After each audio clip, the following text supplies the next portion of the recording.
Good day and welcome to Souq Business Landscape on Souq News Television. I am Omobola Sandra, bringing you smart conversations and timely perspectives on the business forces shaping Nigeria and beyond. Today's episode is packed with critical developments that impact our economy and our future. We'll be looking at Nigeria's education sector, how it's faring, what's changing, and where the opportunities lie. Then we pivot to the ongoing immigration trends, the push and pull factors driving young professionals out of the country, and what it means for national development. And finally, we break down the much talked about Creative Economy Fund, who's eligible, how it works, what it signals for Nigeria's booming creative industry. It's a full plate, and we're diving right in. Stay with us. But I'm not alone, of course. I have two amazing gentlemen with me here in the studio. How are you doing? Good afternoon, Omobola. I am Olumide Sokoya. I'm Oyinpreye Krumale, and it's nice once again to be here. Three musketeers. I know. It's always fun to look at what exactly is happening on the business landscape. Today, we're starting our conversation from the education sector. And we have two guests who will be joining the conversation who would like to share their experience as well, or their thoughts on the analysis on the conversation that we're having today. Now, the federal government is to introduce CBT for WAEC and NECO by 2026.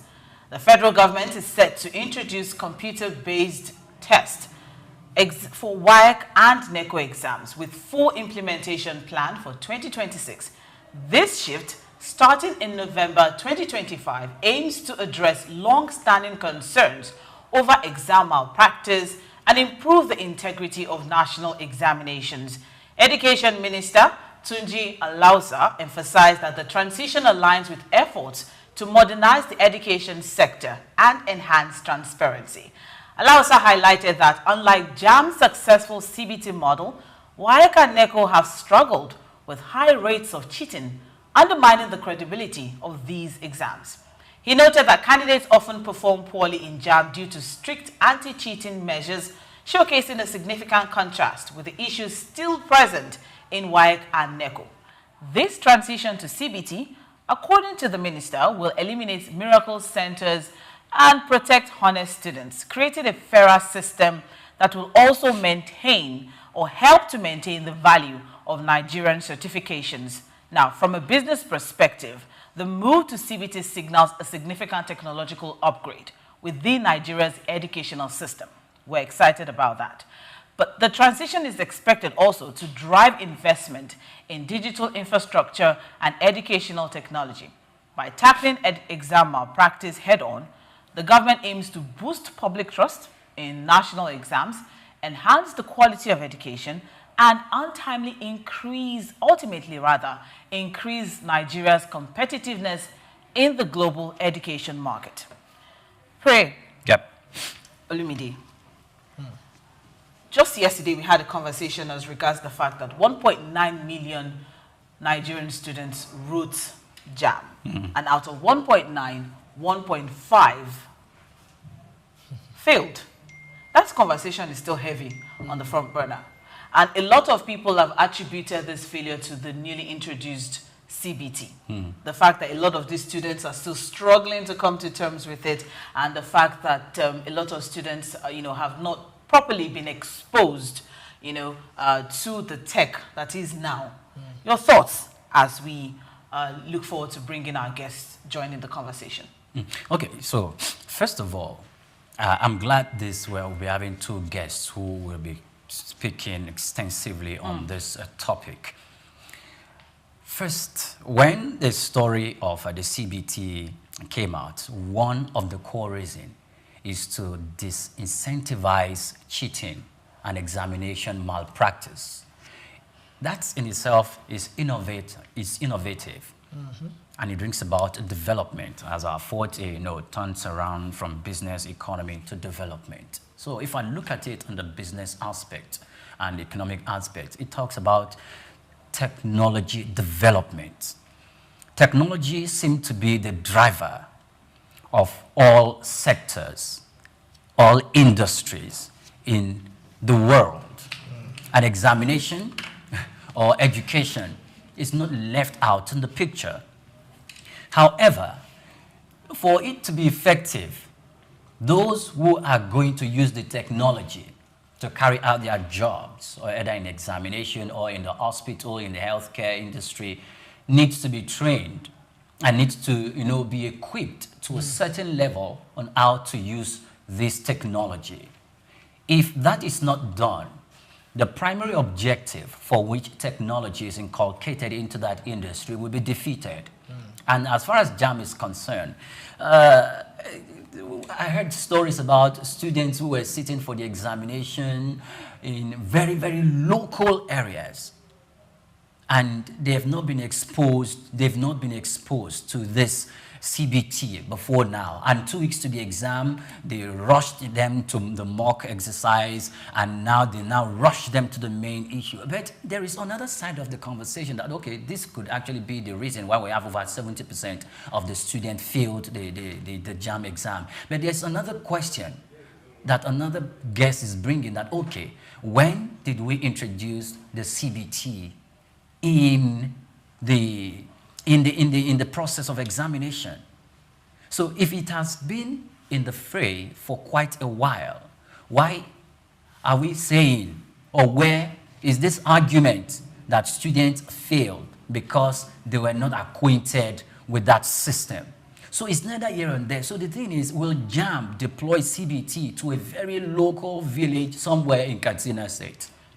Very, very valid question. Thank you very much, Oyinpreye. Before I come to you, Olumide, we have our guest, Mr. Gbenga Olorunfemi, who happens to be a policy expert, also an educational consultant as well. We also have Victor Odeyemi, who's a social commentator, who would also join the conversation to share your thoughts as regards this introduction of CBT into WAEC and NECO, which we understand is a major deciding exam for all Nigerian students. Thank you very much, Mr. Olorunfemi. Thank you for joining the conversation this afternoon. That is Mr. Gbenga Olorunfemi, policy expert and also an educational consultant. I have with me here, I have Olumide, I have Prey. My name is Omobola Sandra. You're welcome. To WAEC and NECO is long overdue. If you check globally, all exams are usually OBJ and they are computer-based. IETA, GMAT, GRE, and this is not something that we are talking about a decade or 2 decades ago. So we have been playing catch-up. Then talking about CBT to JAM. JAM started using CBT since 2012.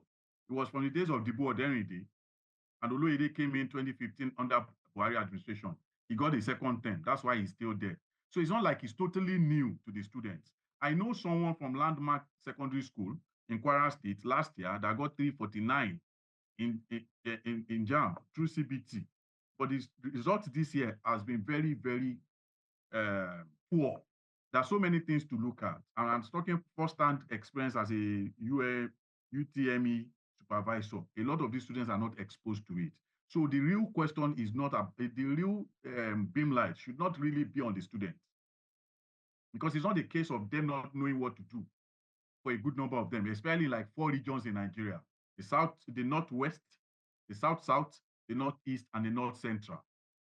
A lot of those students were not prepared for it. One of the reasons JAMB allowed them to write mock is for them to be able to acclimatize and get. But you see students that are struggling to even delete. You see students that are struggling to use the mouse. You see students that are struggling to click. These are issues that it's more about who is the governor of the state, the commissioner for education, the SA on education, the school administrators. You should not be writing SS2 exam going into SS3 if you're not comfortable with CBT. The students, the kids that we have right now, if you want to be honest with ourselves, these kids are digital natives. They can use the computer easily if they are exposed to it. The problem is that there are a lot of regions in Nigeria where people are not exposed to it as much as they should actually be exposed to it. And that's the thing that needs to be addressed. Once we can address that, again, we must ask ourselves, 1.9 million students are... Impersonation, basically. It will eradicate impersonation to a very large extent, to a reasonable extent. But it annoys me and pains me as a person, as a consultant, if the reason for CBT is examination malpractice. It should be about technological development. It should be about trying to do what global practice. We shouldn't. I don't understand the narrative in this country sometimes. We get very, very emotional and sentimental about the wrong things. We kind of major in the minor. You see a parent, they send their child to school, the boy writes WAEC and the boy writes NECO.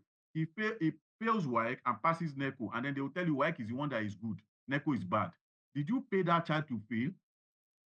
How do we really justify? Because I was disappointed when the Minister for State talked about that the reason people did not do well in JAM is because they couldn't cheat. No, that's not it. It could be a factor, but it's minimal. So the reason for CBT should not be about cheating, even though it's going to eradicate cheating to a very large extent. Thank you. It's very unfortunate because you mentioned something earlier on, Mr. Olorunfemi, the fact that a lot of these students are not exposed to this tech. I know we have this impression that because, you know, we're in 2025, there's a lot of youngsters on TikTok and Instagram. This is totally different to, you know, an exam environment. And aside from that, it's also very, very different from something that you use over time. So a lot of these schools, Mr. Olorunfemi, you understand that they do not even have computer labs. There are a lot of schools where the students would probably be seeing a computer for the very first time at the mock examinations. So at what point, you know, or who should we hold responsible for this issue or this challenge now? Is it the government? Is it the schools? Is it the education ministry? Or is it the students themselves? All of the people you have mentioned, except for the students themselves. I live in Surulere, and I'll be very honest with you. There are 29 junior secondary schools in Surulere and 22 senior secondary schools. You can take a drive around Surulere. There is none of these schools not have an ICT lab, largely influenced by Femi Gbajabiamila when he was in the House of Reps. But you know the funny part of it? These labs are usually locked. They don't use it. And if you challenge the principal, the next thing they will tell you is that the students will spoil it. Is it not practice that is going to make perfect? So there needs to be a reorientation, even for the people in charge. And then parents too. We are not a data-driven people. If JAM should release their data, you understand what I'm trying to say. And you will realize that most of the pupils that have done well are from maybe Southwest states and then Southeast states, because they are more used to having monitors at home, computers at home, they have access to computers, and then maybe a bit of the North Central states. But you see, when it comes to core South states, Northeast and Northwest states, a lot of them don't have these things, but it's the administrator and the government that should be blamed. You should make it available. It should just, even if it means that they are taking turns. But let's even start like this. Is there any school in Nigeria that does not have a computer teacher? So what is the job of the computer teacher? What are you teaching those kids from GSS1? Because if you check the curriculum, there's a computer teacher. Let's take it a step backward. What's the computer teacher? All of these kids take ICT. So what are they doing in ICT class? From GSS1 to SS3. So to say that you are seeing the computer or the monitor for the first time 2 weeks to JAM when you were taking your mock exam is an indictment on the whole system. Right. Thank you so much, Mr. Olorunfemi. Now, there's something I'm more concerned about, and that depends from your line of argument, where you were talking about the students coming one-on-one contact with those CBT exams or with those process or with the gadgets, maybe 2 weeks to JAM, and they go into the process. Do remember that in 2013, JAM introduced the CBT as an alternative to the normal conventional paper method of writing the examination. And let's say about 2015, the introduction of that process proper began. So if we're to make calculations between 2015 and 2025, that's about 10 years apart. If we have 10 years apart and we have massive failure from JAM, and at this moment we seem to be blaming the CBT, which has, quote unquote, been in existence for 10 years as the reason why the students fail, do you think that argument will hold water? Not at all. As a matter of fact, in my own opinion, that argument does not hold water. It's a layman's argument. The argument is very weak and is a lazy argument. That's why I said earlier on that we are not data-driven. I need JAM to come out to let us know the universities in which people apply to more. Let us know the courses people apply to more. Let us know the courses that don't even get anybody to apply for them. Let us know the number of spaces you have. Why, if for example, the carrying capacity of all the universities in Nigeria are less than 500,000, why are you collecting money from 1.9 million students? All of these things should be answered. Let us know how the courses people failed the most. Let us know the regions in which people failed the most. From all of this data, you'll be able to tell where the problem really is. Let us know even the people that are failing. Are they the people from public school or for private schools? Okay, so now what is the problem? What's the challenge with this recent abysmal failure that JAM recorded in its exam recently? What could be the problem? As a supervisor, as an education expert, what can you, say it's the challenge for this abysmal failure? Personal experience. What I saw in the South last year and what I saw up north this year is the fact that most of the students were being introduced to these things for the first time. They were not used to it. And that if that's happening to any student, you have to ask, who are their parents, who are the school, what schools did they attend, who are the school owner, or who are the administrators of those schools? How do you bring a child to write an exam who probably was just introduced to CBT 2 weeks to the exam when they were writing their mock? Because you won't get all of that in Lagos. All right, Mr. Olorunfemi, I totally agree with you. I served in the North. I have friends who served in the North that can also, attest to the fact that there are a lot of schools that, do not have access to computers or even a computer lab or even a computer teacher at that. We have another guest coming on, but before we bring on Mr. Victor, I'd also like to quickly ask, JAM is easy. JAM is, it's just, you have multiple options, all right? You just pick A, B, C, pick one. But then you have WAEC, where you have the theory aspect. Then you have WAEC, you have NECO, where you have the theory aspect. So in such situations and all, what do you think can be done to assist and to support the students to help them to come out better than what is going on with JAM? Okay, without trying to advertise, the truth, you understand, the truth about it is that I know people in the last 10 years that developed an app. These boys graduated from Covenant University. They developed an app that can mark theory and submitted to WAEC and submitted to NECO. But the people in authority or policymakers did not take it. So I know people in this country, young men in this country, that developed a virtual laboratory where you do, alternative to practical, you just use avatars. You don't have to do the test yourself, like you are playing games. But the people in authority did not also take it. And then I beg to differ. JAM is not easy, even though it's OBJ. And then global exams are OBJ. The idea of theory has gone. We shouldn't be writing theory again.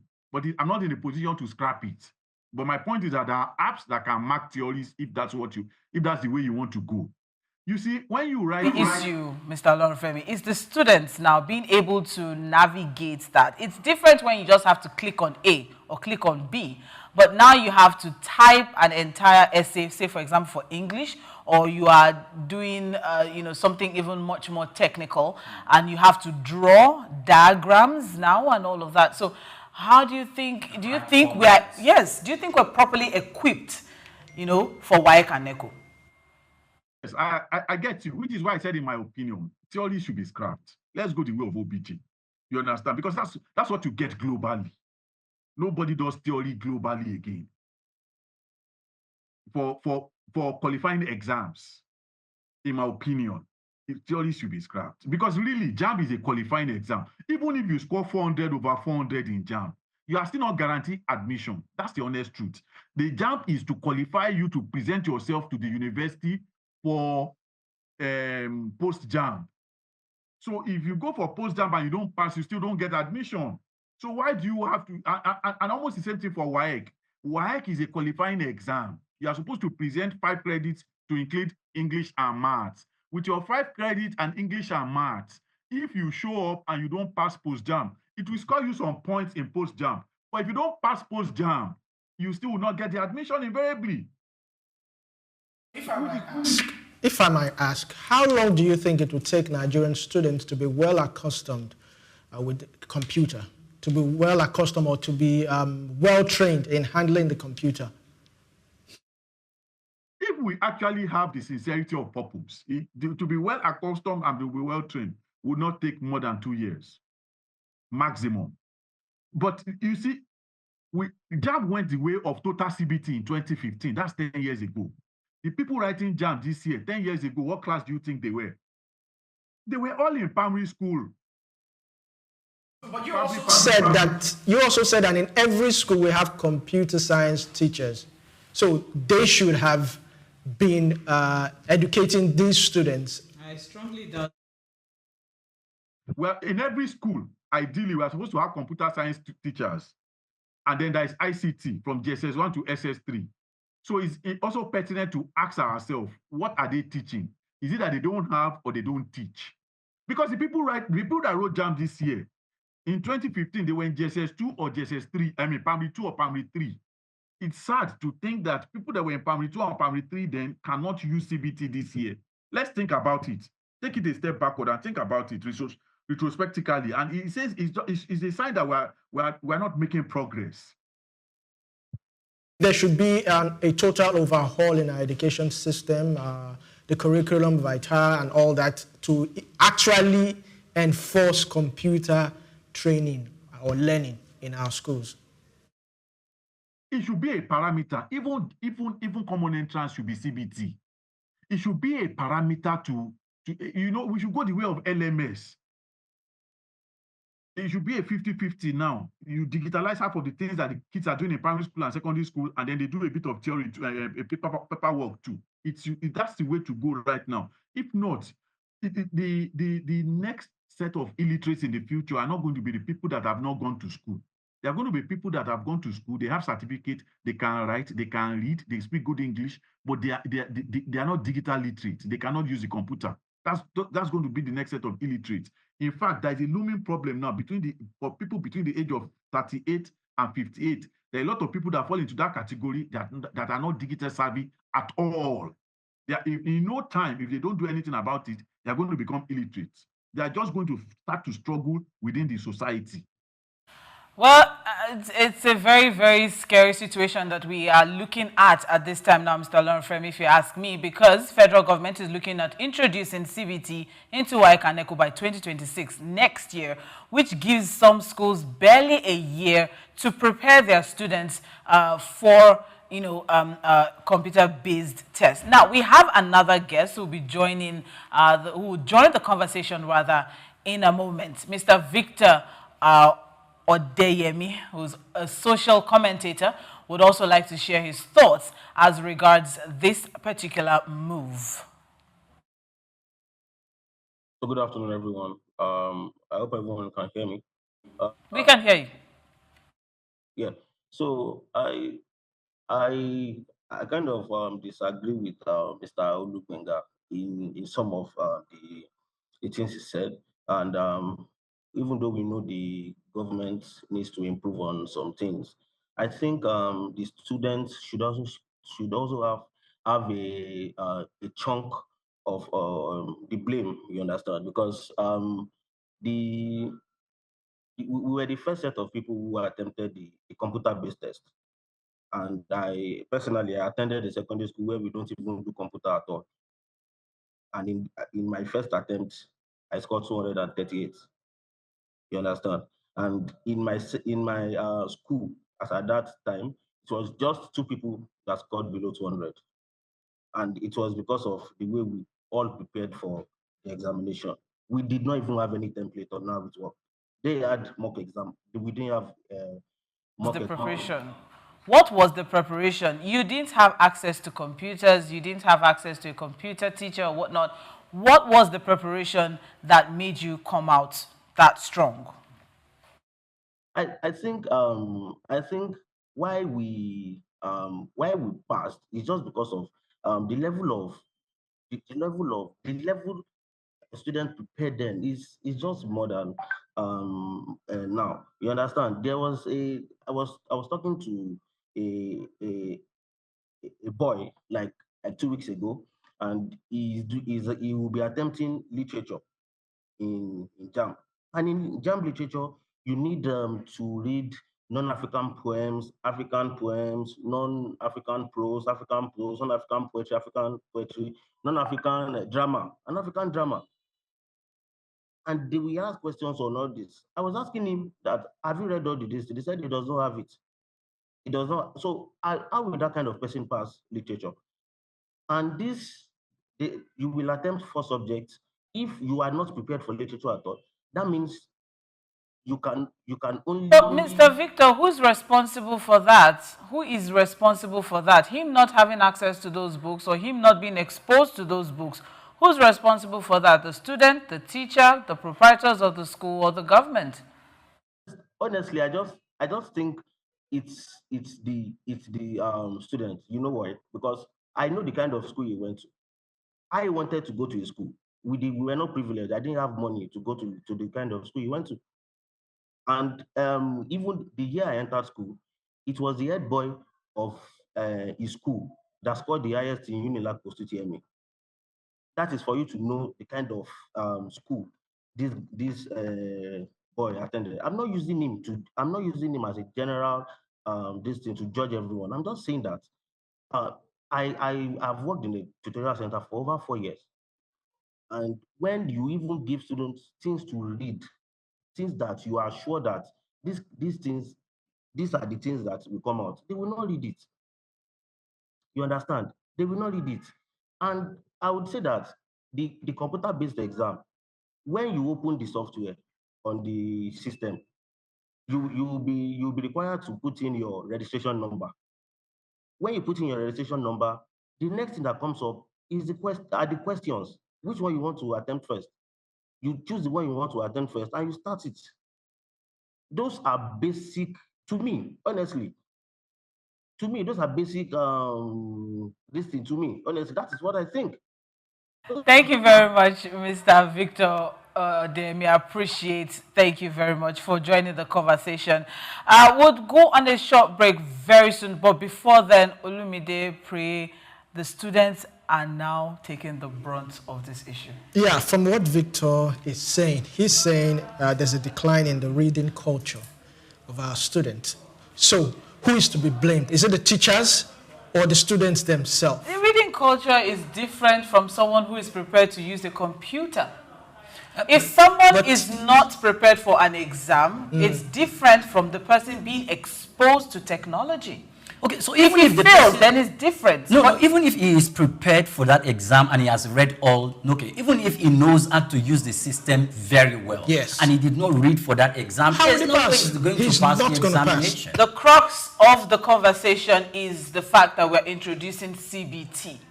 So let us leave the lazy students in one corner.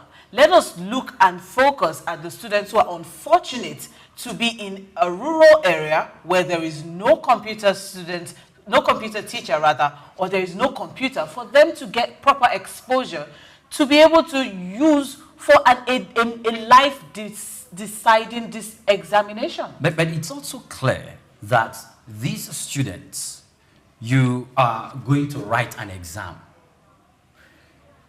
There is no way that that exam is going to be on computer-based writing. JAM did not make CBT as the universal in the country. I believe there are places in the country JAM is not going to take it there that, okay, people from this XYZ village where there is no even power, let alone talking about a computer-based center to deploy CBT down there. JAM is not going to do that because they are not insensitive. Mr. Olorunfemi mentioned it earlier, and we all know that computer science is in the curriculum. It's in the curriculum. It should be taught. It should be taught. It should be taught. The students shouldn't be responsible for the fact that a school does not have a computer for me to be able to learn. Okay. You know, how to use a computer or whatnot. How did they register for this exam? Good question. Great. So if they if they were able to do this registration for JAM, which is through the computer system, because there's a site you have to visit, you have to insert registration number, payment receipt, your name, and all of that. If you could do that as basic, what Victor is saying. So now we all know activities that you need to do. We all know basic to you. Basic to you. I feel like we're not putting ourselves in the shoes of these youngsters. Now, look at it this way. I served in the North. I had the opportunity to be close to a lot of these students. They want to. Now, we also understand that there are centers where you go to, and the person is the one that does the registration for you. They do the registration for you. They just need your details, and they do all of that for you. They're not going to sit for the examination for you. I was having a conversation with a colleague yesterday, and he mentioned the fact that, you know, there was a student who was writing, you know, the JAM, who was writing JAM, CBT, and she answered the first question. She didn't know that submit was submit your entire paper. She thought you were supposed to click on submit per question, and she clicked on submit after the first question. Then there is no next on the page. There's no next. And she's done. So now, you and I are exposed to computers. We understand icons, we understand toolbars and all of that. They do not. So I'll just wrap things up with this. Let's bring back Mr. Olorunfemi, because just so that he can quickly take a look at what Mr. Victor said, because Mr. Victor is insisting that the students should do personal preparations, personal development, and the students themselves have work to do. Mr. Olorunfemi, do you agree with Mr. Victor? Not at all. I don't agree. Can you hear me? I don't agree with Victor at all. It's a general problem with Nigeria. By virtue of what I do, I'm also a business consultant. So by virtue of what I do, I have to travel all the state capitals in Nigeria. There's no state in Nigeria that I've not been to the state capital. And then I was involved in, even when JAM was setting up CBT. Krumale said something that the truth is that there is nobody that writes JAM in Nigeria today that is not writing CBT. Some people have to travel from local government to another local government just because they want to write JAM. It is the school administrators that register people for JAM and the school owners. Some of these students do not even have to do anything. They just register them. They drive them there. That's why you see that people are leaving their house as early as 6:30 a.m. on the day of JAM. People are traveling to write it. We don't have enough CBT centers, but that's an argument for another day. Because we don't even have enough certified one. We don't have enough CBT centers. You see, when you live in Lagos, there is a tendency for you to think Lagos is Nigeria. Lagos is not Nigeria. The boy Victor spoke about, I do not invalidate their conversation or what has happened, but that's not a fair representative sample. Lagos is not a fair representative sample of Nigeria. That's the honest truth. So the fact that people can do some things in Lagos, in fact, Victor himself cannot tell me that he has not been exposed to computer before CBT. But we're talking about some students that have never been exposed to computers. The recent announcement by the Minister of Education, Tunji Alausa, as regards the fact that CBT will now be introduced to WAEC and NECO. Before we went on the break, we had Victor Odeyemi, a social commentator who had quite an interesting perspective on the conversation, putting the blame on the students. Let's go back to Victor and let's hear what he has to say further. Okay, but then, before we have Victor on, we were talking about I was talking about the fact that the students need to do more, and I'm trying to push out the narrative that what about the teachers and the government who are supposed to be responsible for these students? Okay, so first of all, I do not want to make it look like it's just the responsibility or that the fault unilaterally lies on the role that the government was supposed to play. Okay. From that perspective, from Victor's perspective, where he said some of the students do not read, like adequate preparation or to even pick up some of these texts to read. He was talking about the prose, African prose, and all of that.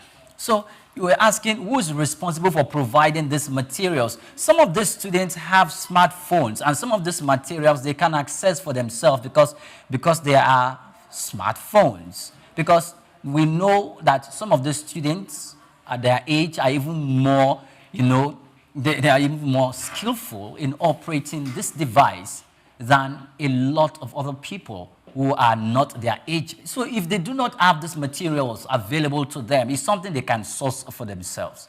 And on that particular part, we can say maybe the students were not really adequately prepared. If they were waiting for the school to supply them everything, I think that would not be a very proper way to prepare for an examination. Olumide, I go to, I enroll my child in a school.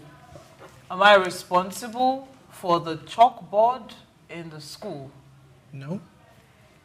Why? But it's not a chalk. The chalkboard is the same thing as the computer. We're not talking about even the computer itself. We are talking about when you say people fail We CBT, are talking about computer-based tests, yes, and we're talking about the fact that a lot of students are not exposed to technology. I think, just There's as no Mr. way you Olorunfemi would said it read for earlier an on. exam. Reading for an exam is different from understanding the tool that you need to do the exam. Reading for an exam is different. You have lazy students. Yes, we have lazy students. They are everywhere all around the world. We understand that. But if the major tool for me to do my exam is something that my school has not provided or never exposed me to, why should I be held responsible?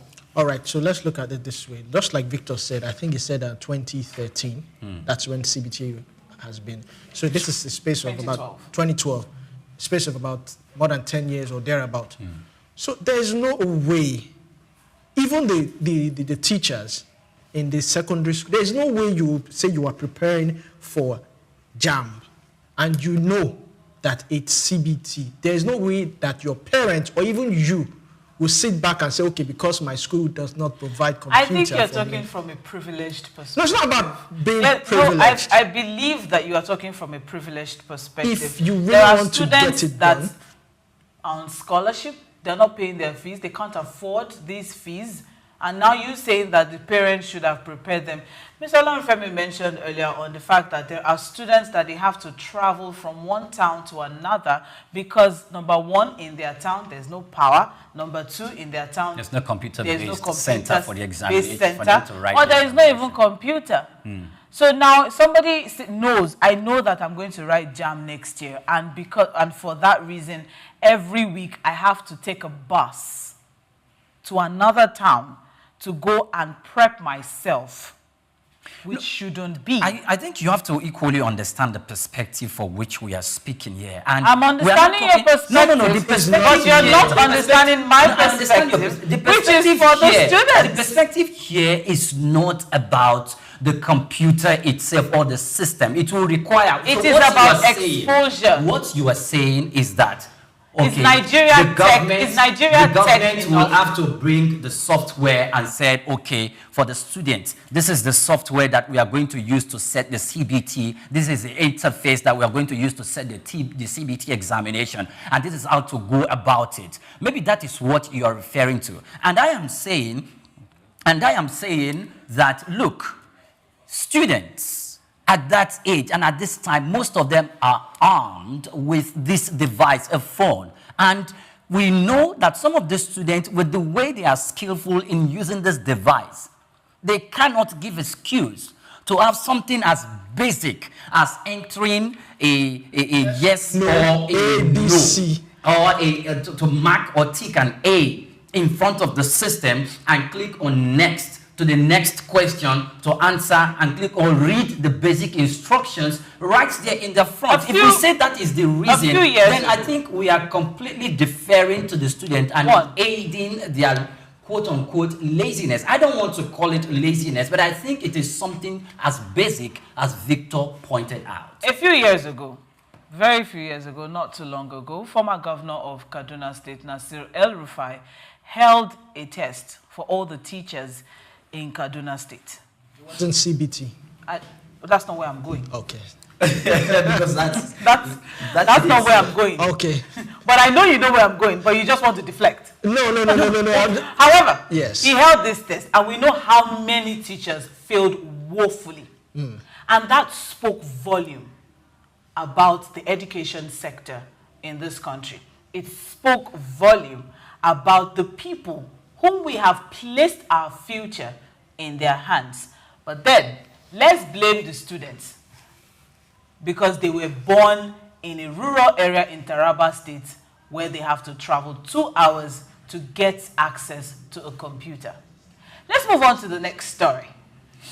Government policies, still on government policies. Whether or not it makes things better, let's find out. So, the federal government has opened a Creative Economy Fund application for big projects.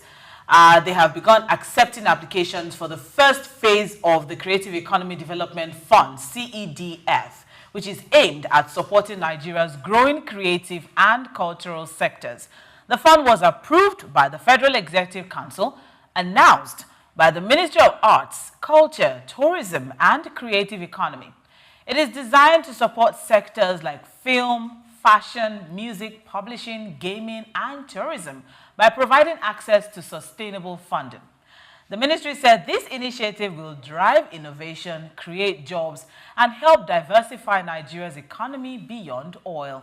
In the current phase, the fund is targeting large-scale creative projects that require investments of $100,000 or more. So, interested Nigerians are encouraged to apply before the deadline of May 30th, 2025 via the official CEDF portal. A second round of funding is scheduled for August 4th, 2025, and that will focus on supporting small and medium-sized businesses, SMEs, MSMEs, in the creative space. Now, a key feature of the fund is that it allows the use of intellectual property, like music rights, digital content, and films, as collateral, making it easier for creatives to access capital, even without traditional bank support. Now, Minister Hannatu Musawa has explained that the CEDF is a special purpose fund, which is supported by a commitment from Afrexim Bank, $200 million. And she said the fund will provide the essential financial structure that has been missing in Nigeria's creative industry for years. And according to the minister, there's the hope that the new model will help creative businesses to grow, reach new markets, and generate employment, especially for young people. All right, and also the fact that it aligns with the government's broader goals of promoting economic growth and enhancing Nigeria's influence in the global cultural space. And just yesterday, we had the conversation as regards the fact that we want to push Nigeria first, but then that's a lot of money. It's a whole lot of money. Trust that it will get to the right people? Now, that's where I'm going. Let's look at the loan that was given for students, the loan that was approved for students. NEL fund. It was reported that some students had to pay for their tertiary tuitions. And after they had finished, that was when the loan was disbursed to the school. And the school were making some illegal deductions. I'm not saying this would happen, but I hope there's a system in place to read this kind of illegality. I'll stop there. So, first of all, policies. When we talk about policies, there is an introductory phase of a policy. There is the testing or the experimental phase of a policy. There's the feedback phase of a policy. Then the policy designers in that feedback phase will now assess that policy and the impact and the effect of that policy on the people that that policy was designed for, then retool it and take it back to the system. It is deductive. It is known as the systemic, framework or concept of policy design. I am not surprised we're getting that from NELFund, like you rightly pointed out. Even when the president removed subsidy and introduced that, okay, we're going to give out the 25 or the 35,000 naira wage or what we call wage award, probably it started and all of a sudden it stopped. Then they went back to start. And this is not the first time that we've been having these phases and processes of policy being truncated. The reason is that the government will always go back, look at the effectiveness of it, and come back to reintroduce it. So now, I am not surprised. This specific policy for the creative industry is very good. It's very good. However, the government should be able to know that, okay, if we have introduced similar policies in the past, these are some of the feedbacks that we got. So the tendency, and some of those feedbacks, boils around corruption. Because we're going to have people who will come for it, or some people who are close to those policy makers are going to put forth one white paper and say, I need this fund. And when the government see the need to give it to you to achieve the specific purpose for which you requested for that money, for that fund, it can be channeled towards another means, like marrying a new wife, buying a new shoe, buying a new pair of jeans, or marrying a new husband, as the case may be. Now, so if that is the case, the government should be able to look at it, okay, the tendencies of what we experienced in the NELFund policy might repeat itself in this same policy. So how are we going to correct the anomaly? How are we going to make sure we nip in the bud the tendencies of corruption in that policy? That is where the government is. So if you're going to get it, you must have, those creatives that are coming for it must have a registered business. I'm not just looking at NELFund. I mean, just how many months or years ago, about a year or so ago, there was the palliative conversation, the disaster and human rights. Okay, yes, the Ministry of Disaster. Thank you very much. Trillions of naira, mismanagement of funds and all of that, diversification of money into private accounts and, all of that. And my question would now come to the fact that is it money that, should be the next line of action now, disbursing money to the creative economy, or creating an enabling environment for these businesses to thrive? Because if we're going to take a cue from the NELFund situation or the palliative situation, because, the Ministry of Humanitarian, yes, the Ministry of Humanitarian and disaster management and all of that, they also put money together they were supposed to send 5,000 naira to some people. There was the question of social register, yes. And who are the people on the social register? So we have antecedents already that has already created a serious trust deficit as regards, funding of any kind. So now coming to the creative economy, Nigeria, it has been put on the map as regards, the creative economy. When it comes to music, when it comes to movies, we are putting Africa, forward now. So should it be funding, or do you think that the environment itself is enabled? Or is enabling these creators? Because just recently now, Prayer and Olumide, there's the back and forth between the federal government and Meta. Just last week, there's the back and forth between the federal government and Meta, and with Meta threatening to walk out of the country. 2 years or 3 years or so ago, there was the back and forth with former Minister of Information, Alhaji Lai Mohammed, and Twitter.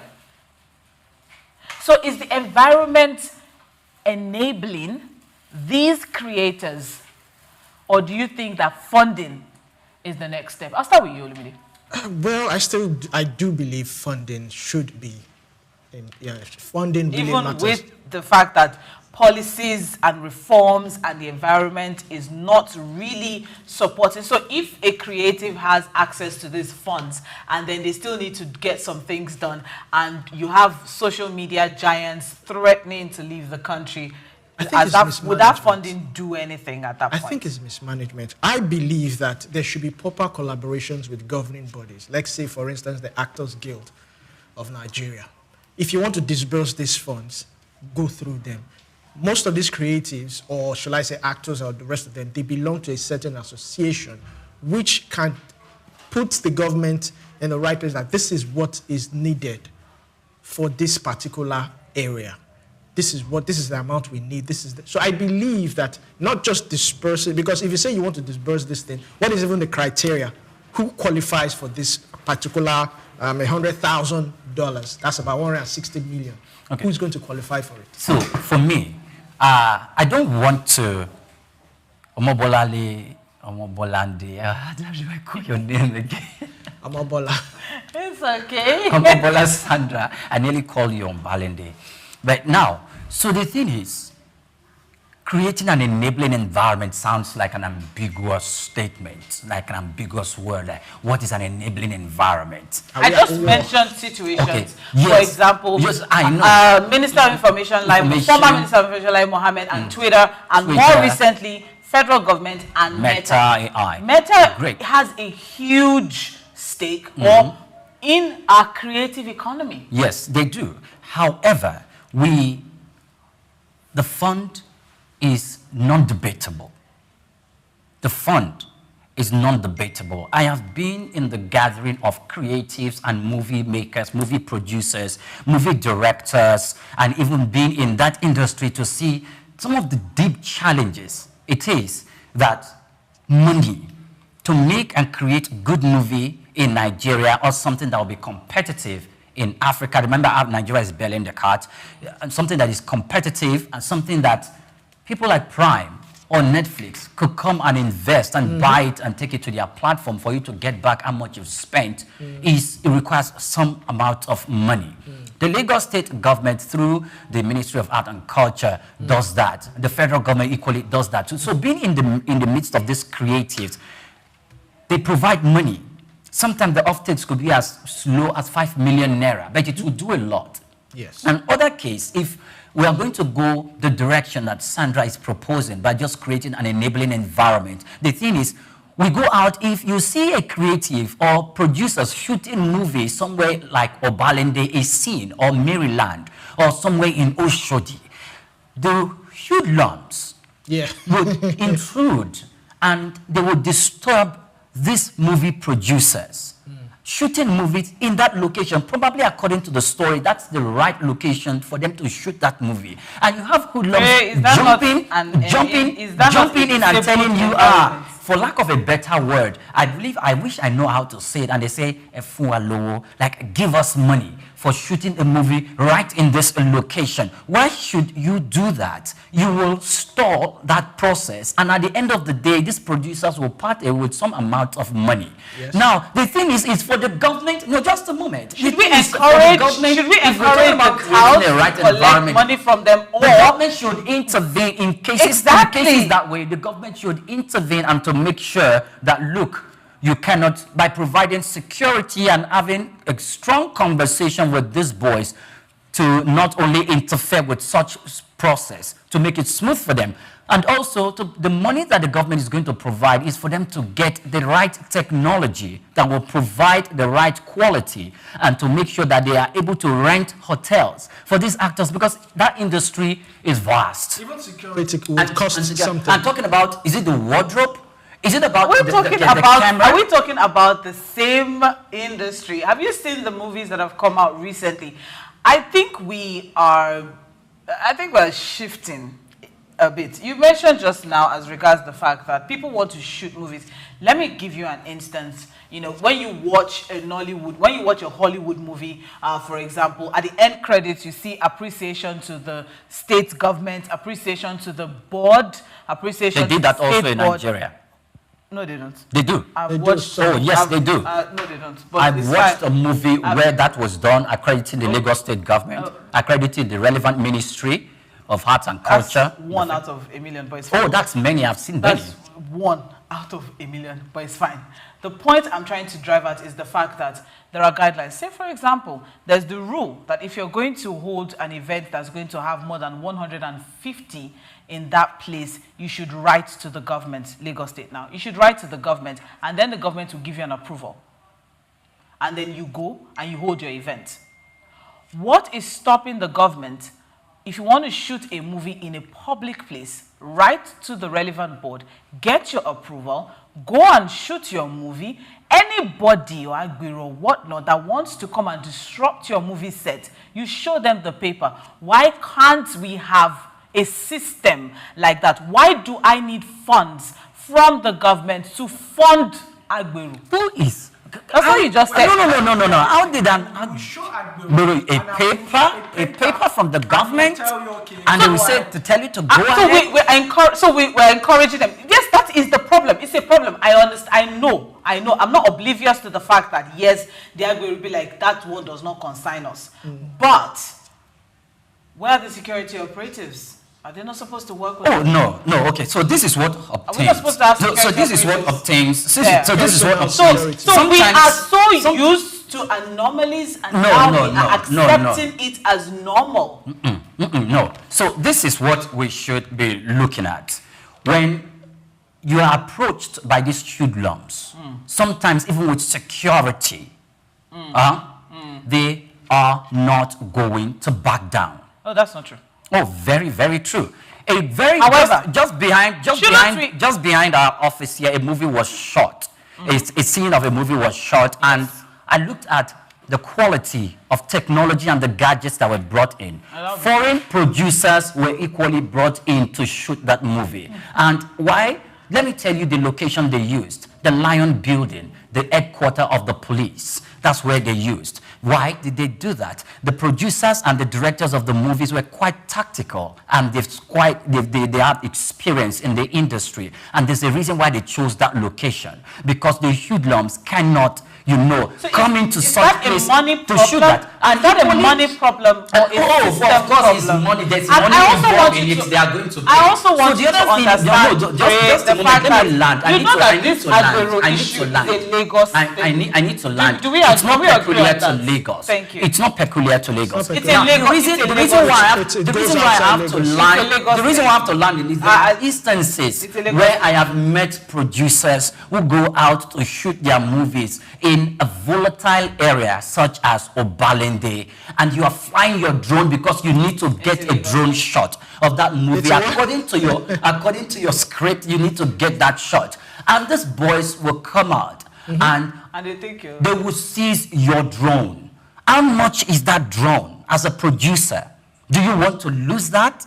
Not just movie producer, even as a reporter. To get it off. Even I have gone out for a report because me before. And I was doing a report, and somebody actually wanted to beat me up. Now look at me. If you punch me one, I will fall down on the floor. Now tell me. It's true. I think I should punch him one. So now they wanted to beat me up. And said, do you know what they said? They said I was speaking for the government. We are going to tell a different story, and you go to your studio, you amend the story, and you give us a different perspective to the issue. And I'm like, no, this is not owned by the government. This is a television that is not owned by the government. And even if we're not going to, you do not even know the ethics and what governs my profession as a journalist. I am not going to put a camera at your face and you'll be insulting the government and call the government names. And you want me to come back to my studio to put what you said right in front and said, just do it the way I said it. No, there are rules that govern this. So there is a problem. And even the government playing its role, the government needs to play its role to the fullest. And one effective way the government can play the role is to give out money. And that money is to support these movie producers. Give them money, yes. Who expand their creative innovation By all means, Mr. Krumale, give them money. They need money. We all need money. I need money. If you give me money, I will do so much more. But I still believe that the system still needs to be checked. All right? I think the way you just said that story, or the way both of you have said this story now, it's like we're romanticizing agberoism. No. Yes, that is what it looks like. Oh, it's normal, let's just deal with it. It is a problem that should be dealt with a strong hand.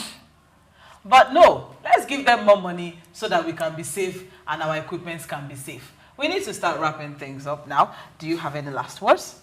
Well, not much, but let's face it, let's be real. These agberos do not just exist out of nowhere. Thank you.